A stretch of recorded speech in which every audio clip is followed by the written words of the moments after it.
Albert Boadella, muy buenas noches. Buenas noches. Gracias por estar con nosotros. Muy bien, encantado de estar aquí. ¿Qué es para usted la libertad? Bueno, para mí la libertad es una cosa natural en el ser humano. Es decir, es algo que no deberíamos tener que ganárnosla, como sucede la mayoría de las veces, sino que debería ser algo que no tuviera barreras, ¿no? Lo que sucede es que el problema siempre es la desmesura del ser humano en relación a tomarse ciertas libertades que automáticamente afectan al conjunto de los demás, ¿no? Por lo tanto, para mí la libertad en el sentido máximo es una cosa utópica. Siempre hay unos límites que no se pueden sobrepasar en relación a los demás y en relación a uno mismo, ¿no? ¿Usted es libre? Dentro de lo que cabe, lo he sido en momentos más que en otros, pero tengo que decir que la libertad también se pierde muchas veces por la cantidad de compromisos que uno va adquiriendo a lo largo de la vida. Pierdes unos ciertos ámbitos de libertad. Es decir, yo recuerdo con nostalgia la libertad de mis 20 años, a pesar que estoy hablando de una época en la que había una dictadura en España, ¿no? Pero la libertad personal era seguramente mayor que la que tengo ahora. ¿Y en la España en la que vivimos hoy? ¿Somos libres los españoles? Bueno, yo creo que dentro de, en fin, de lo que se entiende una democracia, digamos que las libertades en general están garantizadas, ¿eh? Lo que sucede es que la libertad también es la libertad del pensamiento. Entonces, el ser humano tiene una tendencia gregaria muy alta. Es decir, que rápidamente se deja convencer por lo que le dice el de al lado, lo que le dice este medio, lo que le dice el otro, y le cuesta pensar por sí mismo, ¿eh? Muchas veces prefiere la ficción a la realidad, porque entiendo que la realidad a veces es dura, es dolorosa para uno mismo, ¿no? Entonces, en este momento en España creo que tenemos las cotas máximas de libertad que se pueden tener. ¿Cree usted en la separación de poderes? Pero yo creo que es algo de sentido común, ¿no? ¿Pero cree en ella? ¿En España hay división de poderes? En relación al judicial hay demasiada connivencia. En relación al judicial. En relación al religioso, sin duda alguna, hay una división. En este momento hay una división total, ¿no? Pero en relación a la cuestión directamente judicial, yo creo que hay una intervención política excesiva. Y se lo deberían plantear nuestros políticos. Absolutamente. Absolutamente, porque esto sí que coarta en cierta medida las libertades de los ciudadanos, las libertades sobre todo colectivas, ¿no? Es decir, no puede ser que exista un tribunal constitucional en el cual todo el mundo pueda decir eso va a salir 5-3, como si fuera una quiniela de fútbol casi con exactitud, ¿no? Y lo hemos dado ya por hecho, ¿no? Dice que son progresistas, otros conservadores. Eso no puede ser, ¿no? Es decir, hay que eliminar, no el Tribunal Constitucional, pero hay que eliminar esta posibilidad de que uno ya piense que el juez actúa según su convencimiento personal. Es natural que actúe, ¿no? Pero según una estructura de partido, ¿no? Es que el juez ya presenta su candidatura sabiendo de quién va a recibir el apoyo. Claro, sin duda alguna eso es algo fuera del sentido más esencial de la Ilustración, que se basaba ya en aquella época en la división de poderes. Y estoy hablando de unos siglos atrás. Albert, ¿qué deberían hacer los políticos de hoy en día que han dejado de hacer? ¿O hacen todo correctamente? ¿Tienen comportamientos...? Bueno, yo creo que la clase política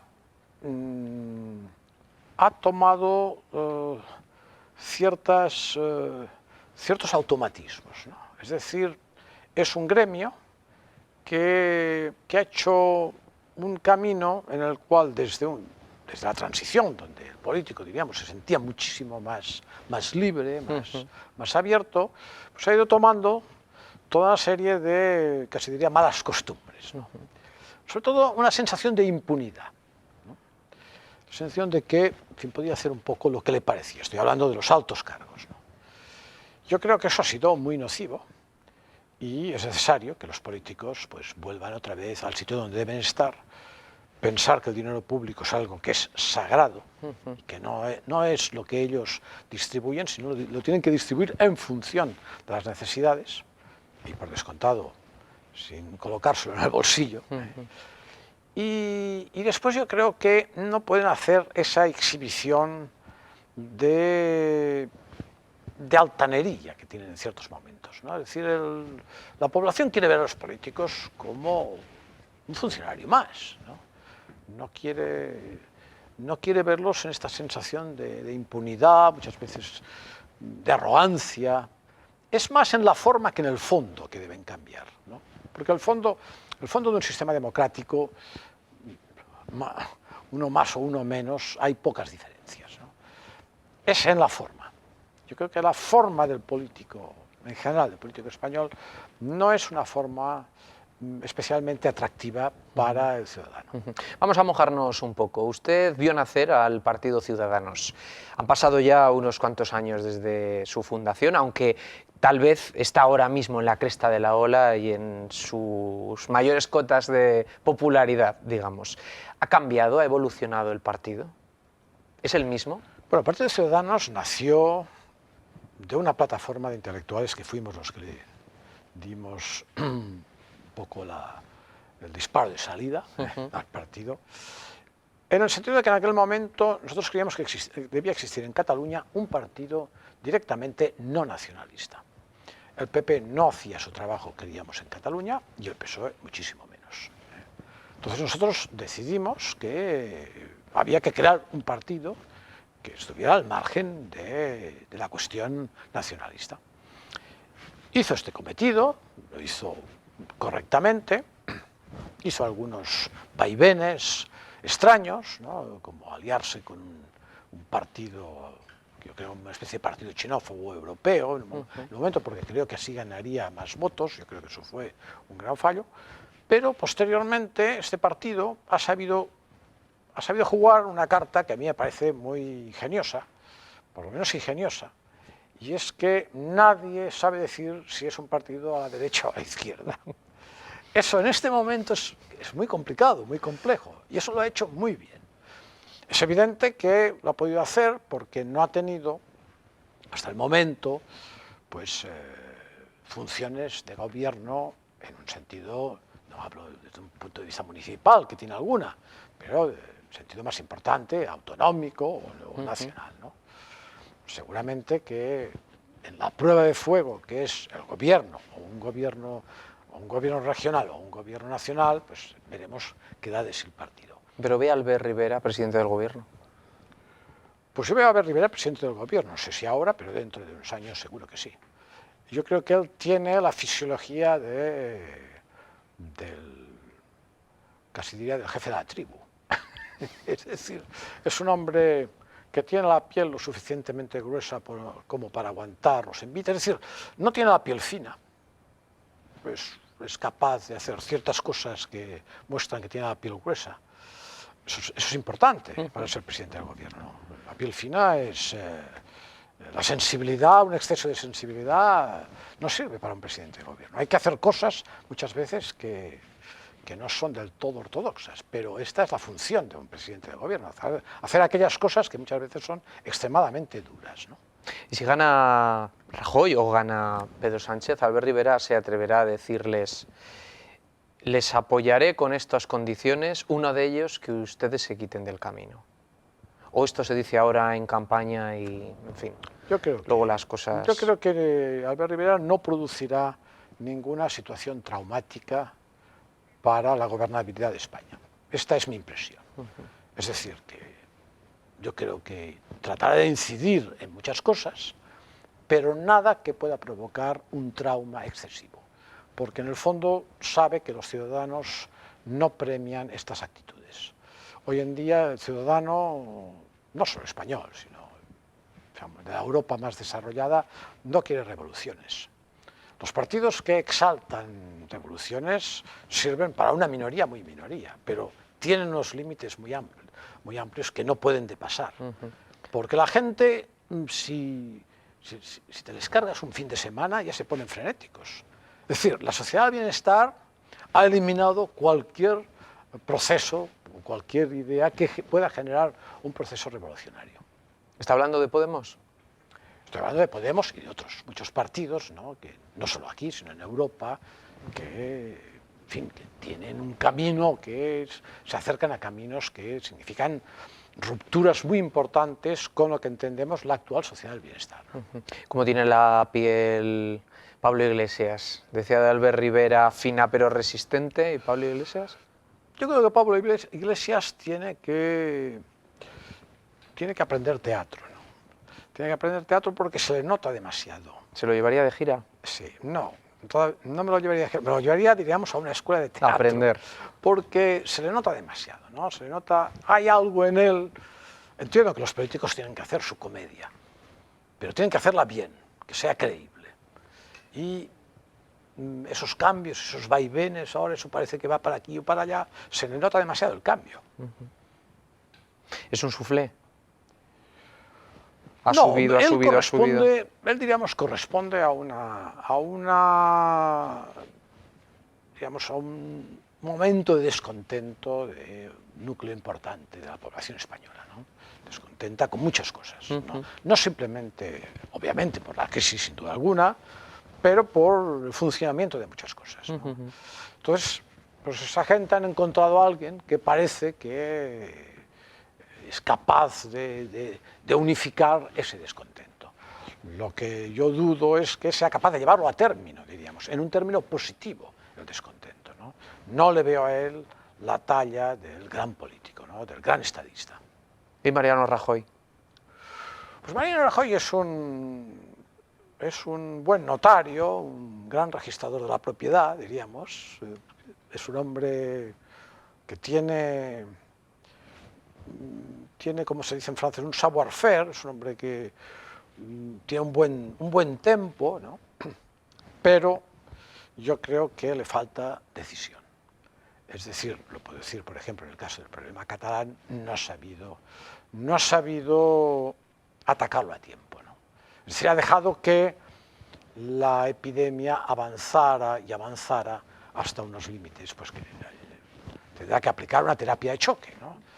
Yo creo que el problema de Mariano Rajoy es que trata de siempre evitar enfrentarse directamente al problema, ¿no?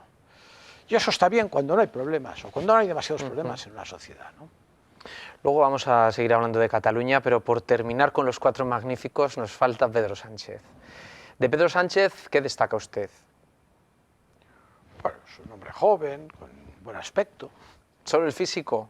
Sí, su forma de hablar está bien. Claro, yo he visto grandes líderes del PSOE, ¿no? Y claro, no está a la altura.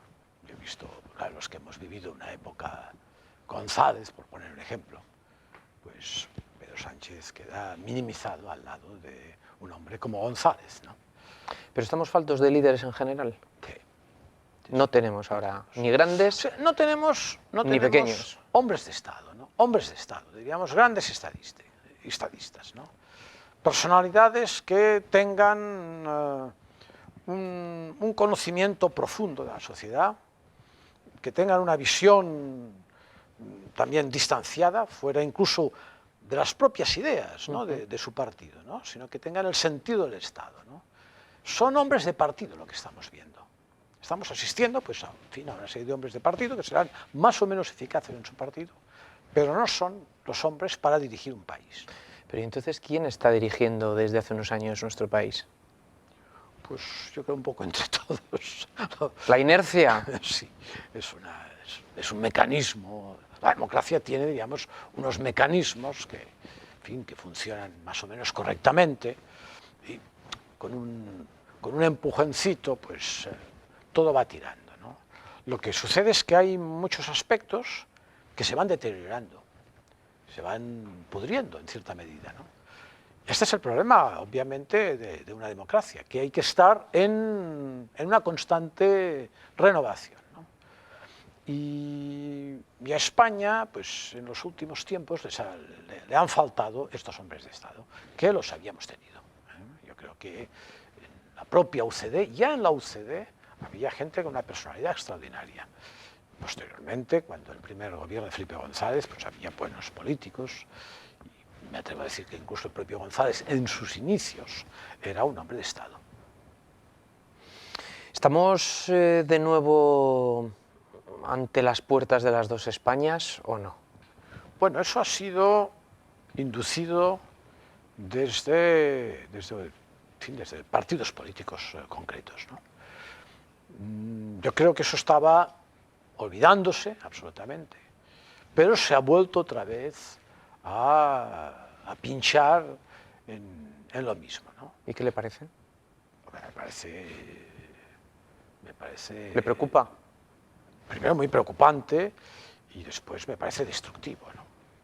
Es decir, yo creo que una nación como España tiene que tener unos objetivos comunes, evidentemente al margen de lo que llama la diversidad, pero diversidad la hay en todos los países. Cuando a mí me hablan de hechos diferenciales, los catalanes tenemos hechos diferenciales, sí, pero que no los tienen los aragoneses, y los valencianos, los andaluces y los vascos. Es decir, no, eso no se puede señalar en una constitución, los hechos diferenciales. Se dan por sentado, ¿no? Los franceses no tienen hechos diferenciales, los bretones, los alsacianos, todo el mundo es distinto, ¿no? Quiero decir que esa especie de caos general que se va montando, que cada uno quiere solamente su pequeña cosa y que se coloca muchas veces en una situación no solo de insolidaridad, sino incluso casi de xenofobia frente al vecino, a mí me parece eso nefasto para el conjunto de un Estado. En otras cosas, pues entiendo que nos podemos independizar en otras cosas, ¿no? Es decir, que los ayuntamientos tengan una cierta libertad me parece perfecto, pero hay aspectos que tienen que ser comunes, ¿no? Eso es lo que nos da pues, la fuerza, la potencia, ¿no? ¿Qué hacemos con Cataluña entonces? ¿Tiene esto solución? Porque criticaba al presidente del gobierno, a Mariano Rajoy, de no haber sabido manejar esta situación. El problema no ha sido exactamente el presidente Rajoy, esto ya viene de muy lejos. Me atrevo a decir que viene ya desde la propia transición. La transición hace un error inmenso que es el traspaso de las competencias de educación a las distintas comunidades autónomas. La educación no puede ser una cosa de las comunidades, tiene que ser una cosa de Estado. Las comunidades pueden aportar sus aspectos más característicos, ¿no? Eso fue un error que no ha cometido nadie en Europa. Claro, las comunidades que estuvieron interesadas en hacer adoctrinamiento de sus jóvenes, pues lo tuvieron muy fácil. Yo a veces decía, bueno, si hubiera sido ya era como traspasar los tanques casi. Yo tenía que ir muchas veces al instituto donde estudiaba mi hija a decirle al director, oiga, no me adoctrine a mi hija. Claro, esto fue el primer error, y este error pues, fue aumentando con muchas otras cosas. Quiero decir que no es en este caso responsable Mariano Rajoy. Mariano Rajoy, quizás yo lo que creo es que hubiera tenido que ver el problema antes, simplemente esto. Cataluña necesita sentir la fuerza del Estado, que pertenece a un Estado, que hasta ahora no ha sido así. Ha tenido siempre un intermediario, que ha sido la Generalitat de Cataluña, que además ha sido antiestatal por excelencia, es decir, ha luchado en cierta medida contra el Estado. Yo creo que Cataluña pues, tiene que sentir, a través de la aplicación de la ley, yo no estoy hablando aquí de medidas de otro tipo, la aplicación de la ley tiene que sentir que forma parte de un Estado importante, que no son las Islas Caimán, que España es un Estado importante y que tiene que cumplir la ley y tiene pues, que participar en el conjunto de esta gran nación. ¿Ha llegado usted a la conclusión del porqué de los nacionalismos en nuestro país? Bueno, eso tiene una lógica, ¿no? Es decir, hay un sentido, casi diría, natural en el individuo de jugar sentimentalmente con el lugar donde ha nacido, ¿no? Es decir, los de un pueblo siempre son mejores que los del pueblo de al lado, ¿no? Esto es está dentro de nuestros instintos naturales. Nosotros somos, de natural, casi diría de niños, xenofóbicos, por excelencia. No admitimos al de fuera, etc. ¿no? Y después lo mejor es lo nuestro. Pero claro, a medida que el hombre se civiliza, diríamos, tiene que evitar la potencia de estos instintos y ver con mayor amplitud todo lo que le rodea. Entonces, ¿qué ha sucedido en España? Ha sucedido que en el finales del siglo XIX pues, hubo determinadas regiones que en el resurgimiento del nacionalismo europeo pues, se apuntaron a ello, porque además España, lo que era la nación española, estaba precisamente en un gran momento de crisis de las colonias españolas, ¿no? A partir de aquí hubo el romanticismo pues, de una tierra prometida, y empezó el catalanismo, pues, también en el País Vasco también empezaron ya con el vasquismo, etc. ¿no? Bueno, todo eso, entiendo que el regionalismo pues, tiene su gracia, tiene todas esas cosas que he dicho, mi pueblo es el más bonito, es el que tiene... Pero hay un momento en el cual hay que parar esto, que es cuando automáticamente empieza lo que yo llamo la paranoia. Es decir, la inducción de la paranoia hacia los ciudadanos, que es el enemigo es el vecino. Es decir, los españoles son nuestros enemigos, porque siempre nos han robado, siempre nos han tenido la bota sobre la cabeza, etc. Y la paranoia sabemos que es la patología más fácil de inducir al ciudadano. Puedes convertir en pocos meses a un ciudadano en un paranoico. Y esto ha sido el nacionalismo. Estoy viendo ondear la bandera de Navarra y me veo obligado a preguntarle por su opinión sobre los fueros navarros. Si son privilegios, si son derechos, ¿usted qué cree? ¿Qué opina a este respecto? Bueno, yo creo que... Hombre, lo digo porque Ciudadanos lo tiene muy claro. Hasta ahora son... Y ha sido muy crítico con los fueros. Son derechos porque existen, diríamos, están incluso en la Constitución, quiere decir que... Exacto. Visto desde una óptica más lejana, yo creo que habrá un día que habrá que replantear de nuevo esto, porque habrá que entender a ver qué se hace con la fiscalidad en el conjunto de un Estado. Lo que no puede ser es que dentro de un mismo Estado pueda haber ciudadanos que tengan privilegios que no tienen otros, especialmente privilegios económicos. Esto no puede ser. Debemos tener todos, no exactamente lo mismo, porque pueden haber variedades, pero sí, diríamos, en el momento de pagar o de contribuir, pues debemos tener un poco los mismos niveles, ¿no? O sea que con la fiscalidad igual que con la educación, como decía usted antes, ¿no? Sí. Entiendo que yo soy un jacobino, quiero decir, yo soy un admirador del Estado francés, sin duda alguna. Además, yo he sido educado en Francia y obviamente pues me pareció un país formidable para vivir, ¿no? Pero usted entiende que los navarros y los vascos no quieran que les toquen los fueros, ¿no? Claro, eso es lógico, y los catalanes todavía están enfadados con Felipe V porque con el decreto de nueva planta les quitó lo que llamaban sus derechos medievales casi, ¿no? Pero bueno, luego en la transición les dieron la oportunidad y votaron que no. Claro.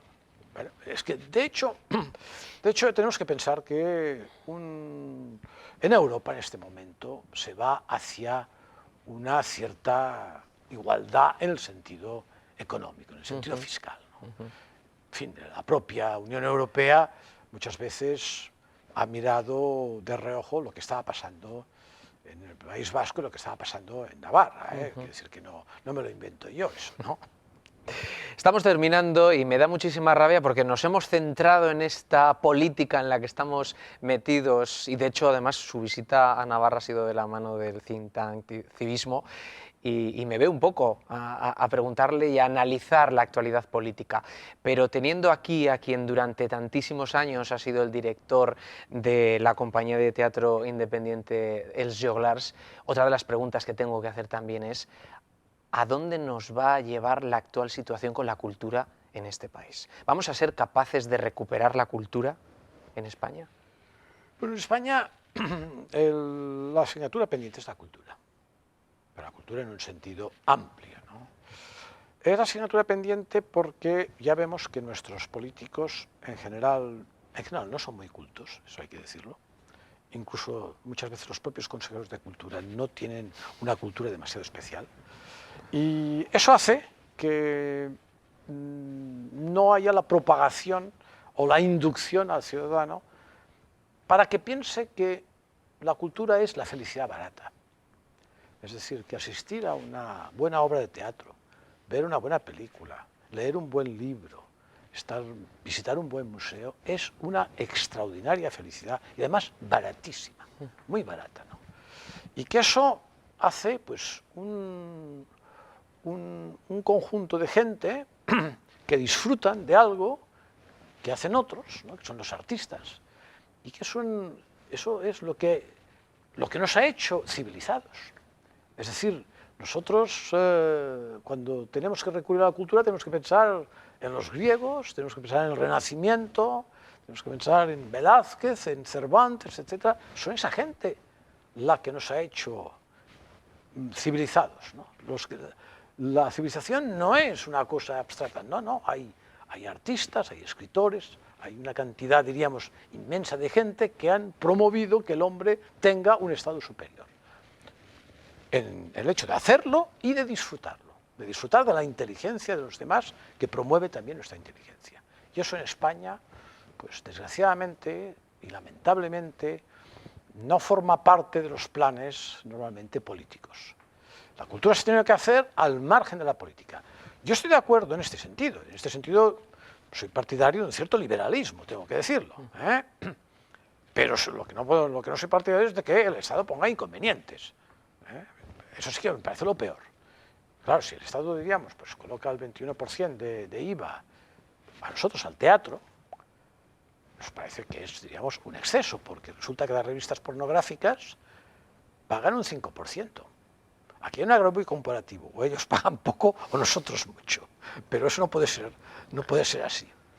Actor, director, escenógrafo, dramaturgo, Albert Boadella, muchísimas gracias y buenas noches. Muy buenas noches, gracias.